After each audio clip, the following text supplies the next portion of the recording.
I've been through enough in life. What can a few comments and all do to me? It gives them a big high now to have us react. Hey, look, मैंने ये comment pass किया देख ना. I'm not a crybaby. I don't throw my toys out of the pram. Hi, this is Arjun Kapoor for Brute.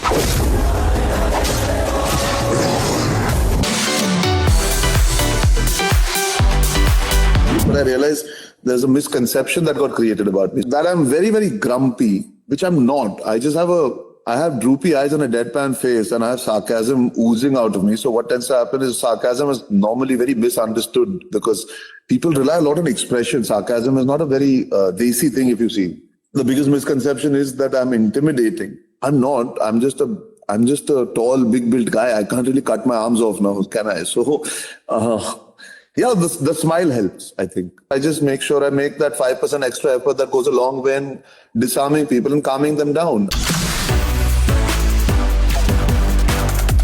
Just to put perspective, our Indian cricket team 3 months back won us the World Cup. Unfortunately, there's been some results that have not gone our way, and you see the kind of negativity and scrutiny that comes. It helps you gain perspective here. Agar they are not going to be able to get off the hook after 3 months of delivering perhaps arguably one of the greatest sporting moments in our nation, then our daily negative scrutiny is just something that people now enjoy while they're having their morning coffee. We've allowed it because we also put ourselves more out there because of social media. The world is a far more cruel place any which ways. And negativity does create more eyeballs. You have to still believe in yourself and not let all this affect you. It's not easy, of course, but that's where you need, like I said, an ecosystem to not allow you to get consumed by it. It's not that I've not been consumed by it, but I learned how to walk away from social media. I don't check social media as much as I should be. I also don't let it affect me because I've been through enough life. I mean, what can a few comments and all do to me? If you just look at what I've been through in life, from my parents separating at the age of 10 to losing a mother at the age of 24, 25. I mean, my back has been broken. So what are you going to say or do where you've not walked a step in my shoes? So when you fought through that at a very deep-rooted emotional, personal level, you actually become a little forgiving about these guys who just want attention and create noise because they're trying to build their pages and they're trying to build their accounts and they want a few cackles.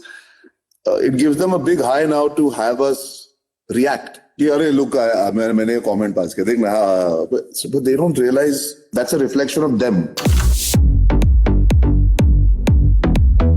It's like you get a punch, you get back up and you go back and fight. It's like you're getting punched, you don't let it affect you. You're still in the ring, right? So I, for a long time, was just taking the punches and continuing. I was not really processing and I was not really thinking. My mental, physical, emotional, all sorts of health started suffering. It wasn't easy, obviously. Nobody enjoys suffering and nobody enjoys films not panning out because it's also, we make films with a lot of love and we want them to do well. We're not just phoning it in. Like, people do feel that sometimes and fair enough, because they're paying money, they're allowed to have their opinion. I'm not arguing with that, but set pe shooting karte ho to mehnat karte hai, kaam karte hai, so you want to see some dividends, and what happens is a lot of it comes down to nowadays a lot of negativity and hostility coming to the fore because those things sell more, right?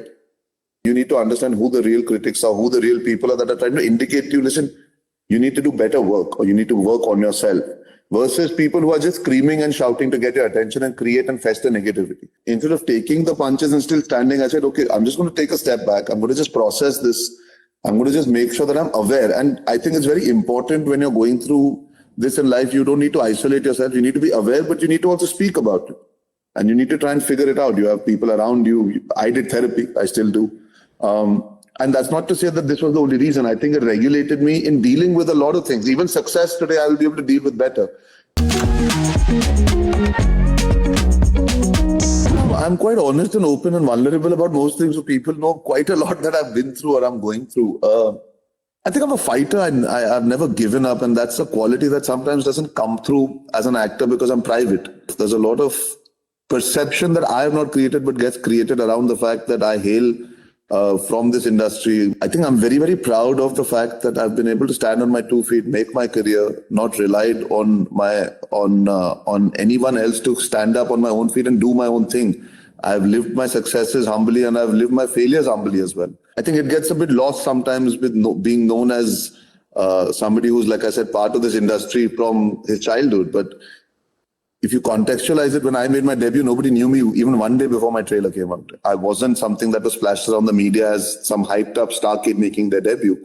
Today, I get bunched in and generalized in that space, but I actually was an unknown quantity that Aditya Chopra auditioned and believed in. So I don't think it's about what they don't know. I think what happens is it sometimes narratives shift and you get generalized. I think I'm unique. My life story is a bit unique. I would always like people to know the fact that I've hung on and always done my thing. I'm not a crybaby. I don't throw my toys out of the pram. I've never made a big deal. I've taken criticism on the chin from critics. I'm the first person who turned around and said I was going through a bad phase and I gave failures. I'm not delusional. So I think just the way I've dealt with life, it's nice to remind people once in a while that, don't generalize me. I never had self-doubt of my capability. The doubt was, can I get this chance? The kind of opportunities I was getting, I was not able to really push myself. I think this just allowed me to be unhinged. Also the point in my career where I wanted to really rekindle the spark of being on set and doing something drastically different rather than being kosher. I know playing the hero in a mainstream film can be a bit vanilla and it confines you to playing to the gallery because of the character you're playing. This just allowed me that freedom and it was a no holds barred, brute, aggressive, unhinged, chaotic man who has only one agenda on mind. So I've never done it to this extreme. So I said, you know what?